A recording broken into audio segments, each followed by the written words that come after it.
प्राचीन भारत का इतिहास। अधिक जाने इस लेख में संदर्भ या स्रोत नहीं दिया गया है। मानव के उदय से लेकर 10वीं सदी तक के भारत का इतिहास प्राचीन भारत का इतिहास कहलाता है। प्राचीन भारतीय इतिहास। पाषाण युग से तात्पर्य ऐसे काल से है जब लोग पत्थरों पर आश्रित थे। पत्थर के औजार, पत्थर की गुफा ही उनके जीवन के प्रमुख आधार थे। यह मानव सभ्यता के आरंभिक काल में से है जब मानव आज की तरह विकसित नहीं था। इस काल में मानव प्राकृतिक आपदाओं से जूझता रहता था और शिकार तथा कंदमूल फल खाकर अपना जीवन बसर करता था। पुरापाषाण युग। भारत का पुरापाषाण युग। हिमयुग का अधिकांश भाग पुरापाषाण काल में बीता है। भारतीय पुरापाषाण युग को औजारों, जलवायु परिवर्तनों के आधार पर 3 भागों में बांटा जाता है। आरंभिक या निम्न पुरापाषाण युग 25 लाख ईस्वी पूर्व 100 पू। मध्य पुरापाषाण युग 1 लाख ही पू 40,000 पू। उच्च पुरापाषाण युग 40,000 पू 10,000 पू। आदिम मानव के जीवाश्म भारत में नहीं मिले हैं। महाराष्ट्र के बोरी नामक स्थान पर मिले तथ्यों से अंदेशा होता है कि मानव की उत्पत्ति 14 लाख वर्ष पूर्व हुई होगी। ये बात लगभग सर्वमान्य है कि अफ्रीका की अपेक्षा भारत में मानव बाद में बसे। यद्यपि यहाँ के लोगों का पाषाण कौशल लगभग उसी तरह विकसित हुआ जिस तरह अफ्रीका में। इस समय का मानव अपना भोजन कठिनाई से ही बटोर पाता था। वह न तो खेती करना जानता था और न ही घर बनाना। यह अवस्था 9,000 पू तक रही होगी। पुरापाषाण काल के औजार छोटानागपुर के पठार में मिले हैं जो 1 लाख ही पू तक हो सकते हैं। आंध्र प्रदेश के कुर्नूल जिले में 20,000 पू से 10,000 पू के मध्य के औजार मिले हैं। इनके साथ हड्डी के उपकरण और पशुओं के अवशेष भी मिले हैं। उत्तर प्रदेश के मिर्जापुर जिले की बेलन घाटी में जो पशुओं के अवशेष मिले हैं उनसे ज्ञात होता है कि बकरी, भेड़, गाय, भैंस इत्यादि पाले जाते थे। फिर भी पुरापाषाण युग की आदिम अवस्था का मानव शिकार और खाद्य संग्रह पर जीता था। पुराणों में केवल फल और कंदमूल खाकर जीने वालों का जिक्र है। इस तरह के कुछ लोग तो आधुनिक काल तक पर्वतों और गुफाओं में रहते आए हैं। नवपाषाण युग। भारत में नवपाषाण युग के अवशेष संभवतः 6,000 ईस्वी पू 0 से 1,000 ईस्वी पू के है। विकास की यह अवधि भारतीय उपमहाद्वीप में कुछ देर से आई क्योंकि ऐसा माना जाता है कि विश्व के बड़े भूभाग साउथ वेस्ट एशिया में ये युग 8,000 से 7,000 ईस्वी पू 0 के आसपास पनपा। यहाँ से नील घाटी, इजिप्ट होते हुए यूरोप पहुंचा।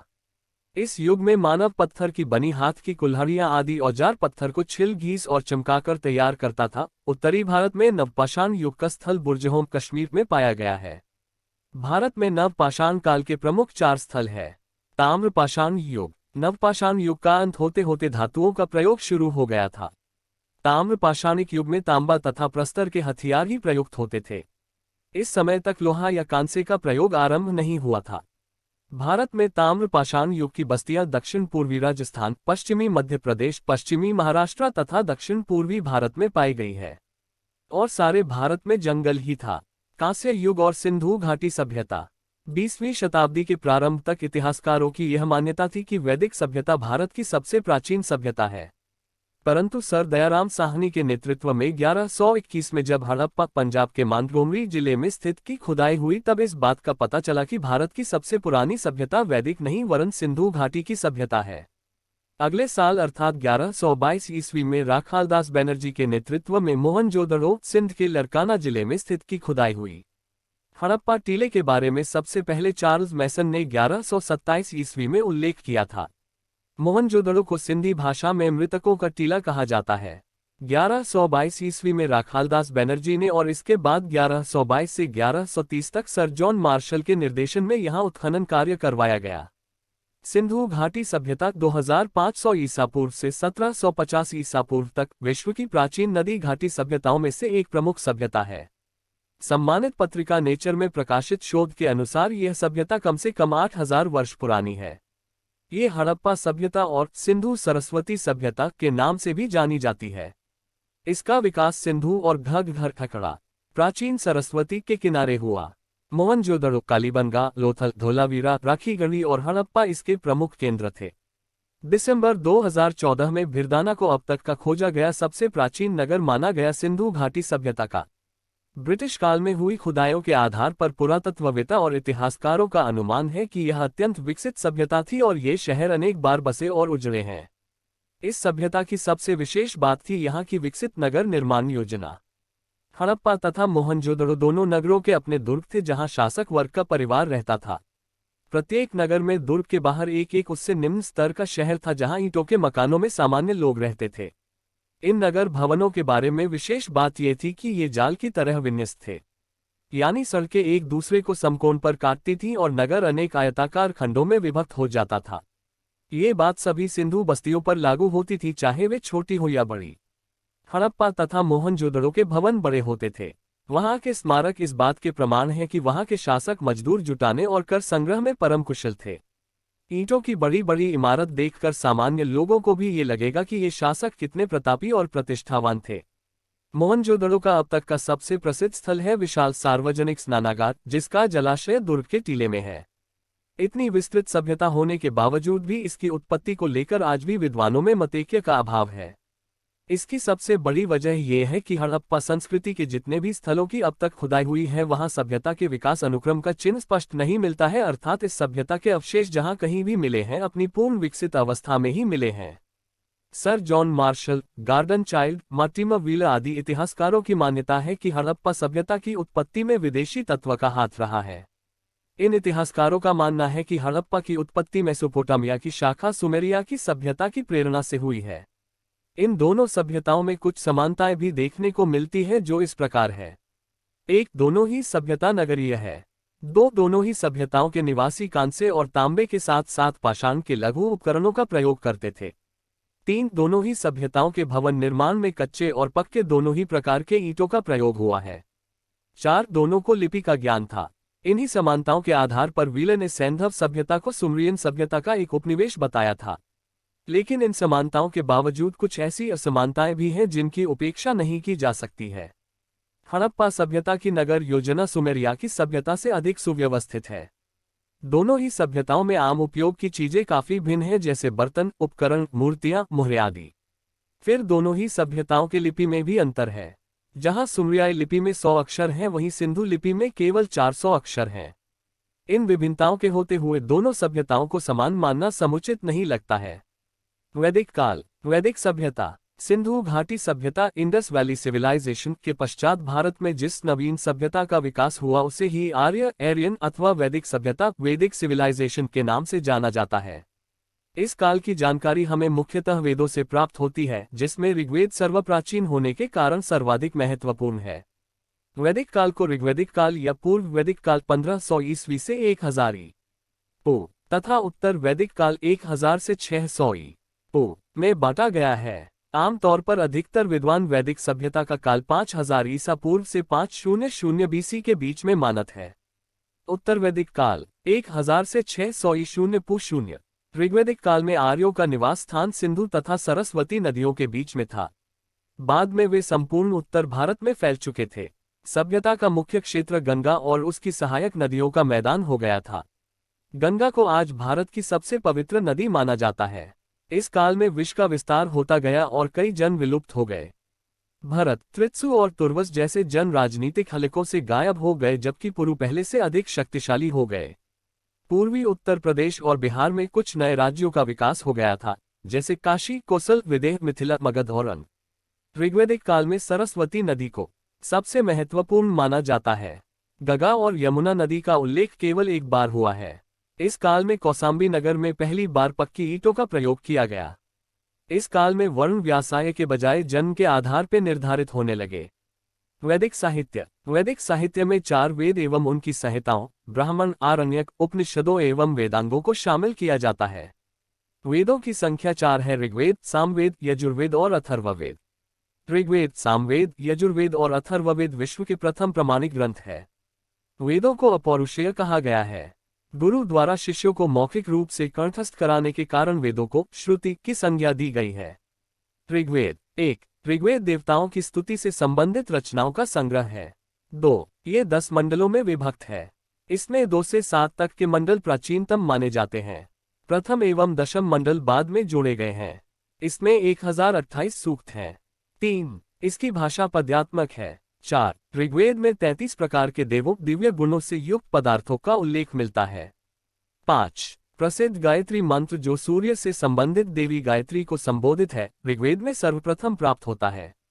6. अस्तो मा सद्गमय वाक्य ऋग्वेद से लिया गया है। 7. ऋग्वेद में मंत्र को कंठस्थ करने में स्त्रियों के नाम भी मिलते हैं, जिनमें प्रमुख हैं लोपामुद्रा, घोषा, शाची, पौलोमी एवं काक्षावृत्ति आदि। 8. इसके पुरोहित के नाम होत्री है। यजुर्वेद। यजु का अर्थ होता है यज्ञ। इसमें धनुर्य विद्या का उल्लेख है। यजुर्वेद वेद में यज्ञ की विधियों का वर्णन किया गया है। इसमें मंत्रों का संकलन अनुष्ठानिक यज्ञ के समय शस्त्र पाठ करने के उद्देश्य से किया गया है। इसमें मंत्रों के साथ साथ धार्मिक अनुष्ठानों का भी विवरण है, जिसे मंत्रोच्चारण के साथ संपादित किए जाने का विधान सुझाया गया है। यजुर्वेद की भाषा पद्यात्मक एवं गद्यात्मक दोनों है। यजुर्वेद की 2 शाखाएं हैं, कृष्ण यजुर्वेद तथा शुक्ल यजुर्वेद। कृष्ण यजुर्वेद की 4 शाखाएं हैं, मैत्रायणी संहिता, काठक संहिता, कपिथल तथा संहिता। शुक्ल यजुर्वेद की 2 शाखाएं हैं, मध्यान्ह तथा कव संहिता। ये 40 अध्याय में विभाजित है। इसी ग्रंथ में पहली बार राजसूय तथा वाजपेय जैसे 2 राजकीय समारोह का उल्लेख है। सामवेद। सामवेद की रचना ऋग्वेद में दिए गए मंत्रों को गाने योग्य बनाने हेतु की गई थी। इसमें 1810 छंद हैं, जिनमें 75 को छोड़कर शेष सभी ऋग्वेद में उल्लेखित हैं। सामवेद 3 शाखाओं में विभक्त है, कौतुम, रामायणीय और जैमिनीय। सामवेद को भारत की प्रथम संगीतात्मक पुस्तक होने का गौरव प्राप्त है। अथर्ववेद संपादित करें। इस वेद में रहस्यमयी विद्याओं, चमत्कार, जादू टोने, आयुर्वेद, जड़ी बूटियों का वर्णन मिलता है। इसमें कुल 20 अध्याय में 5687 मंत्र हैं। अथर्ववेद 8 खंड में विभाजित है। इसमें भेषज वेद और धातु वेद 2 प्रकार मिलते हैं। बौद्ध और जैन धर्म। बौद्ध धर्म। ईसा पूर्व 6ठी सदी तक वैदिक कर्मकांडों की परंपरा का अनुपालन कम हो गया था। उपनिषद ने जीवन की आधारभूत समस्या के बारे में स्वाधीनता प्रदान कर दिया था। इसके फलस्वरूप कई धार्मिक पंथों तथा संप्रदायों की स्थापना हुई। उस समय ऐसे किसी 62 संप्रदायों के बारे में जानकारी मिलती है, लेकिन इनमें से केवल 2 ने भारतीय जनमानस को लंबे समय तक प्रभावित किया, जैन और बौद्ध। जैन धर्म पहले से ही विद्यमान था। दोनों श्रमण संस्कृति पर आधारित है। वैदिकों ने श्रमण संस्कृति को बाद में उपनिषदों में अपनाया। जैन धर्म के 2 तीर्थकारों ऋषभनाथ तथा अरिष्टनेमी का उल्लेख ऋग्वेद में पाया जाता है। कुछ विद्वानों का मत है कि हड़प्पा की खुदाई में जो नग्न धड़ की मूर्ति मिली है वो किसी तीर्थकार की है। पार्श्वनाथ 23वें तीर्थकार तथा भगवान महावीर 24वें तीर्थकार थे। वर्धमान महावीर, जो कि जैनों के सबसे प्रमुख तथा अंतिम तीर्थकर थे, का जन्म 540 ईसा पूर्व के आसपास वैशाली के पास कुंडग्राम में हुआ था। 42 वर्ष की अवस्था में उन्हें कैवल्य परम ज्ञान प्राप्त हुआ। महावीर ने पार्श्वनाथ के 4 सिद्धांतों को स्वीकार किया। अहिंसा, जीव हत्या न करना, अमृषा, झूठ न बोलना, अस्तेय, चोरी न करना, अपरिग्रह, संपत्ति इकट्ठा न करना। इसके अतिरिक्त उन्होंने अपना 5वां सिद्धांत भी अपने उपदेशों में जोड़ा, ब्रह्मचर्य, इंद्रियों पर नियंत्रण। इस संप्रदाय के 2 अंग हैं, श्वेतांबर तथा दिगंबर। बौद्ध धर्म। जैन धर्म की तरह इसका मूल भी एक उच्च वर्गीय क्षत्रिय परिवार से था। गौतम नाम से जन्मे महात्मा बुद्ध का जन्म 563 ईसा पूर्व में शाक्य कुल के राजा शुद्धोधन के घर हुआ था। इन्होंने भी सांसारिक जीवन जीने के बाद एक दिन या रात अचानक से अपना गार्हस्थ्य छोड़कर सत्य की खोज में चल पड़े। बुद्ध के उपदेशों में 4 आर्य सत्य समाहित हैं। दुख, दुख समुदय, दुख निरोध, दुख निरोध गामिनी प्रतिपदा। उन्होंने अष्टांगिक मार्ग का सुझाव दिया, जिसका पालन करके मनुष्य पुनर्जन्म के बंधन से दूर हो सकता है। सम्यक वाक, सम्यक कर्म, सम्यक आजीविका, सम्यक व्यायाम, सम्यक स्मृति, सम्यक समाधि, सम्यक संकल्प, सम्यक दृष्टि। बौद्ध धर्म का प्रभाव भारत के बाहर भी हुआ। अफगानिस्तान उस समय फारसी शासकों के अधीन, चीन, जापान तथा श्रीलंका के अतिरिक्त इसने दक्षिण पूर्व एशिया में भी अपनी पहचान बनाई। यूनानी तथा फारसी आक्रमण। उस समय उत्तर पश्चिमी भारत में कोई खास संगठित राज्य नहीं था। लगातार शक्तिशाली हो रहे फारसी साम्राज्य की नज़र इधर की ओर भी गई। हालांकि अब तक फारस पर राज कर रहे चंद राजा यूनान, पश्चिमी एशिया तथा मध्य एशिया की ओर बढ़ रहे थे, उन्होंने भारत की अनदेखी नहीं की थी। शक्तिशाली अजमीर खखामनी अचेमेनिड शासकों की निगाह इस क्षेत्र पर थी और कुरुएस्कुरुस साइरस 558 ईसा पूर्व से 530 ईसा पूर्व ने हिंदू कुश के दक्षिण के रजवाड़ों को अपने अधीन कर लिया। इसके बाद दार्यवाहु डेरियस 522 से 486 ईसा पूर्व के शासनकाल में फारसी शासन के विस्तार के साक्ष्य मिलते हैं। इसके उत्कीर्ण लेखों में 2 जगह हिंदू को इसके राज्य का हिस्सा बताया गया है। इस संदर्भ में हिंदू शब्द का सही अर्थ बता पाना कठिन है, पर इसका तात्पर्य किसा ऐसे प्रदेश से अवश्य है जो सिंधु नदी के पूर्व में हो। ईसा पूर्व 4वीं सदी में जब यूनानी और फारसी शासक पश्चिम एशिया आधुनिक तुर्की का क्षेत्र पर अपना प्रभुत्व जमाने के लिए संघर्ष कर रहे थे, मकदूनिया के राजा सिकंदर के हाथों हखामनी शासक डेरियस तृतीय के हारने के पश्चात स्थिति में परिवर्तन आ गया। सिकंदर पश्चिम एशिया जीतने के बाद अरब, मिस्र तथा उसके बाद फारस के केंद्र ईरान तक पहुंच गया। इतने से भी जब उसको संतोष नहीं हुआ तो वो अफगानिस्तान होते हुए 326 BC में पश्चिमोत्तर भारत पहुंच गया। सिकंदर के भारत आने के बारे में कोई भारतीय स्रोत उपलब्ध नहीं है। सिकंदर के विजय अभियान की बात केवल यूनानी तथा रोमन स्रोतों में उपलब्ध है तथा उन्हें सत्य के करीब मानकर ये सब लिखा गया है। यूनानी ग्रंथ तो सिकंदर के भारत अभियान का विस्तार से वर्णन करते हैं, पर वे कौटिल्य के बारे में एक शब्द भी नहीं लिखते हैं। सिकंदर जब भारत पहुंचा तो पंजाब, अविभाजित पंजाब में रावलपिंडी के पास का राजा उसकी सहायता के लिए पहुंच गया। अन्य लगभग सभी राजाओं ने सिकंदर का डटकर मुकाबला किया, पर वे सिकंदर की अनुभवी सेनाओं से हार गए। यूनानी लेखकों ने इन राजाओं की वीरता की भूरी भूरी प्रशंसा की है। इसके बाद झेलम और चिनाब के बीच स्थित प्रदेश का राजा पोरस, जो कि पौरव का यूनानी नाम लगता है, ने सिकंदर का वीरतापूर्वक सामना किया। 326 ईस्वी पूर्व का ये झेलम नदी के तट पर हुआ पोरस व सिकंदर के मध्य का युद्ध हाइडेस्पीच का युद्ध कहलाता है। कहा जाता है कि युद्ध हारने के बाद जब पोरस बंदी बनकर सिकंदर के सामने प्रस्तुत हुआ तो उससे पूछा गया, तुम्हारे साथ कैसा सुलूक बर्ताव किया जाए? तो उसने साहसी उत्तर दिया, जैसा एक राजा दूसरे राजा के साथ करता है। उसके उत्तर पर मुग्ध होकर सिकंदर ने उसका हारा हुआ प्रदेश लौटा दिया। इसके बाद जब उसे भारत के वीर योद्धा चंद्रगुप्त मौर्य, मगध का नंद राजा चंद्रगुप्त नहीं की विशाल सेना का सामना करना था, तब भय से ग्रसित सेना को लेकर सिकंदर आगे नहीं बढ़ सका और वापस लौट गया। महाजनपद बौद्ध ग्रंथ अंगुत्तर निकाय के अनुसार कुल 16 महाजनपद थे। अवंती, अश्मक या अस्सिक, अंग, कंबोज, काशी, कुरु, कौशल, गांधार, चेदी, वज्जी या वृजी, वत्स्य वंश, पांचाल, मगध, मत्स्य या मच्छर, मल, सुरसेन। इनमें सत्ता के लिए संघर्ष चलता रहता था। महापद्मनंद नंद मौर्य साम्राज्य, मौर्य वंश, ईसा पूर्व 6वीं सदी के प्रमुख राज्य थे। मगध, कोसल, वत्स के पौरव और अवंती के प्रद्योत। 4वीं सदी में चंद्रगुप्त मौर्य चंद्रनंद उत्तर भारत को यूनानी शासकों से मुक्ति दिला दी। इसके बाद उसने मगध की ओर अपना ध्यान केंद्रित किया, जो उस समय नंदों के शासन में था। जैन ग्रंथ परिशिष्ट पर्वन में कहा गया है कि सम्राट धनानंद ने चाणक्य को अपने राजमहल से बाहर निकाल दिया, इसलिए चंद्रगुप्त मौर्य को भड़काकर अपने ही बड़े भाई धनानंद को मरवा दिया। चंद्रनंद से चंद्रगुप्त मौर्य बन गया। इसके बाद चंद्रगुप्त ने दक्षिण की ओर अपने साम्राज्य का विस्तार किया। चंद्रगुप्त ने सिकंदर के क्षत्रप सेल्यूकस को हराया था, जिसके फलस्वरूप उसने हेरात, कंधार, काबुल तथा बलूचिस्तान के प्रांत चंद्रगुप्त को सौंप दिए थे। चंद्रगुप्त के बाद बिंदुसार के पुत्र अशोक ने मौर्य साम्राज्य को अपने चरम पर पहुंचा दिया। कर्नाटक के चित्तलदुर्ग तथा मास्की में अशोक के शिलालेख पाए गए हैं। चूंकि उसके पड़ोसी राज्य चोल, पांड्य या केरल पुत्रों के साथ अशोक या बिंदुसार के किसी लड़ाई का वर्णन नहीं मिलता है, इसलिए ऐसा माना जाता है कि ये प्रदेश चंद्रगुप्त के द्वारा ही जीता गया था। अशोक के जीवन का निर्णायक युद्ध कलिंग का युद्ध था। इसमें उत्कलों से लड़ते हुए अशोक को अपनी सेना द्वारा किए गए नरसंहार के प्रति ग्लानि हुई और उसने बौद्ध धर्म को अपना लिया। फिर उसने बौद्ध धर्म का प्रचार भी करवाया। चंद्रगुप्त मौर्य के समय में यूनानी राजदूत मेगास्थनीज सेल्यूकस के द्वारा उनके दरबार में भेजा गया। उसने चंद्रगुप्त मौर्य के राज्य तथा उसकी राजधानी पाटलिपुत्र आधुनिक पटना का वर्णन किया है। इस दौरान कला का भी विकास हुआ। महापद्मानंद मौर्यों के बाद, मौर्यों के पतन के बाद शुंग राजवंश ने सत्ता संभाली।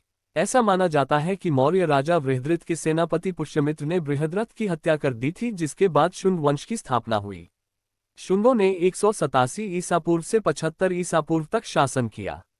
इसी काल में महाराष्ट्र में सातवाहनों का और दक्षिण में चेर, चोल और पांड्यों का उदय हुआ। सातवाहनों के साम्राज्य को आंध्र भी कहते हैं, जो अत्यंत शक्तिशाली था।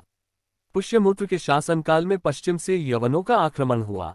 इसी काल के माने जाने वाले वैयाकरण पतंजलि ने इस आक्रमण का उल्लेख किया है। कालिदास ने भी अपने मालविकाग्निमित्रम में वसुमित्र के साथ यवनों के युद्ध का चर्चा किया है। इन आक्रमणकारियों ने भारत की सत्ता पर कब्जा कर लिया। कुछ प्रमुख भारतीय यूनानी शासक थे, यूथिडेमस, डेमेट्रियस तथा मिनांडर। मिनांडर ने बौद्ध धर्म अपना लिया था तथा उसका प्रदेश अफगानिस्तान से पश्चिमी उत्तर प्रदेश तक फैला हुआ था। इसके बाद पहलवों का शासन आया जिनके बारे में अधिक जानकारी उपलब्ध नहीं है। तत्पश्चात शकों का शासन आया। शक लोग मध्य एशिया के निवासी थे जिन्हें यूची नामक कबीले ने उनके मूल निवास से खदेड़ दिया गया था। इसके बाद वे भारत आए। इसके बाद यूची जनजाति के लोग भी भारत आ गए क्योंकि चीन की महान दीवार के बनने के बाद मध्य एशिया की परिस्थिति उनके अनुकूल नहीं थी। ये कुषाण कहलाए। कनिष्क इस वंश का सबसे प्रतापी राजा था। कनिष्क ने 78 ईस्वी से 101 ईस्वी तक राज किया। समकालीन दक्षिण भारत।